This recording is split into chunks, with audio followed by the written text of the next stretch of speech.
السلام علیکم۔ حضرت محمد مصطفیٰ صلی اللہ علیہ وسلم آپ کی سیرت کے حوالے سے ایک پوری سیریز آ رہی ہے، اس کا نام ہم نے سیرت سیریز رکھا ہے۔ سب سے پہلے بات کرتے ہیں اسلام سے قبل عربوں کے کیا حالات تھے۔ جو آج کا سعودی عرب ہے یہ کسی دور میں صرف عرب کہلایا کرتا تھا۔ اس جگہ میں صرف ریت ہی ریت ہوا کرتی تھی اور کچھ پہاڑ ہوا کرتے تھے۔ صرف ریتوں اور پہاڑوں سے گھرا ہوا یہ چھوٹا سا علاقہ بے شمار قبائل اس چھوٹی سی سرزمین کے اندر بس چکے تھے۔ یہ قبائل ڈیفرنٹ ثقافتوں اور کلچرز پر مشتمل تھے۔ ان کی رسمیں، ان کے لہجے، ان کے انداز بالکل ایک دوسرے سے مختلف تھے۔ اسلامک روایتوں کے مطابق حضرت ابراہیم علیہ السلام اپنی بیوی حضرت ہاجرہ اور حضرت اسماعیل علیہ السلام کو اسی دھرتی پر چھوڑ کر گئے تھے اللہ کے حکم سے۔ ان کے بعد ایک اور قبیلہ جسے جرہم قبیلہ کہا جاتا ہے وہ یہاں پر آ کر بسا۔ جب حضرت اسماعیل علیہ السلام بڑے ہوئے تو ان کی شادی جرہم قبیلے کی کسی خاتون کے ساتھ کر دی گئی۔ حضرت اسماعیل علیہ السلام عبرانی جانتے تھے اور جرہم کے لوگ جرہمی زبان جانتے تھے۔ ان دونوں زبانوں کے ملاپ سے جو زبان پیدا ہوئی ہے وہ عربی زبان ہے۔ چونکہ جرہم بھی ایک قبیلہ تھا اس لیے وہ لوگ آگے مزید ڈیویٹ ہوتے گئے اور قبیلوں میں بڑھتے گئے، اور دیکھتے ہی دیکھتے ایک لمبی چوڑی ہسٹری کے بعد ڈفرنٹ قبیلے عرب میں پیدا ہو گئے۔ تو سینیریو ہمارے سامنے آتا ہے حضور اکرم صلی اللہ علیہ وسلم کی ولادت سے کچھ عرصہ پہلے کا۔ ان کی مختلف ثقافتیں اور مختلف کلچر وجود میں آنا شروع ہوئے۔ چونکہ وہ قبیلوں میں بٹ گئے اس لیے ہر قبیلے کی اپنی ایک الگ شناخت ہوا کرتی تھی۔ ہر قبیلے نے اپنے لیے زبان کا ڈائلیکٹ بھی ڈفرنٹ ہی منتخب کیا ہوا تھا۔ ان کے رہنے سہنے کا انداز بھی ڈفرنٹ ہو چکا تھا۔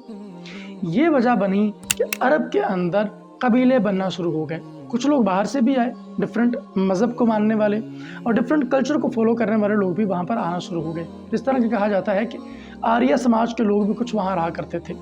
جو آج کے ہندو ہیں یہ بھی اس وقت موجود ہوا کرتے تھے۔ عرب یمن تک پھیلا ہوا تھا، اس میں حجاز اور دیگر علاقے بھی آتے تھے، لیکن عربوں کی کچھ قسمیں تھیں۔ عرب باعدہ وہ عرب تھے جو بہت پہلے عربی ہوا کرتے تھے، لیکن کچھ قوموں کی لڑائیوں اور جھگڑوں کی وجہ سے وہ ختم ہو گئے۔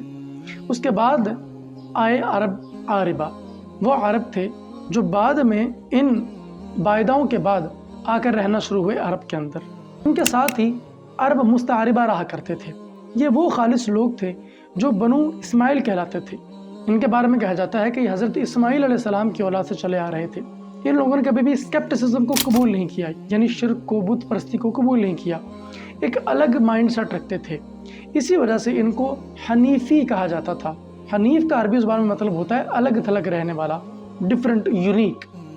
اسی طرح عرب کے اندر ڈفرنٹ مذاہب بھی پائے جاتے تھے، بہت کم یہودی، اسی طرح بہت کم عیسائی، لیکن زیادہ تر جو کثرت موجود تھی وہ پولوتھیسٹک ریلیجن کی تھی۔ وہاں پر ہندوازم بہت زیادہ تھا۔ ہندوازم کو سب سے پہلے عرب میں جو شخص لایا اس کا نام عمر بن لوحی بتایا جاتا ہے۔ کہا جاتا ہے کہ عرب پہلے ایسا نہیں کیا کرتے تھے۔ یہاں کے لوگ جو بت پرستی کیا کرتے تھے وہ ڈفرنٹ خداؤں کو مانا کرتے تھے۔ حبل نامی بت سب سے بڑا کعبہ کے اندر نصب تھا، اسی طرح لات ہے، منات ہے، عزا ہے، اس طرح کے ڈفرنٹ بت رکھا کرتے تھے۔ صرف کعبہ ہی کے اندر 360 بت تھے، اور کعبہ کے اندر حضرت ابراہیم، حضرت اسماعیل، حضرت یوشع بن نون اور دیگر انبیاء کی تصویریں جو خود انہوں نے اپنی سینس میں بنائی ہوئی تھیں وہ لٹکائی تھیں۔ ان کی ایک طرف تو بازنطینی تھے اور ایک طرف ایرانی، یعنی ساسانی اور بازنطینی حکومتوں کے درمیان ایک چھوٹا سا خطہ ہے جس میں ڈفرنٹ قبیلے رہتے ہیں۔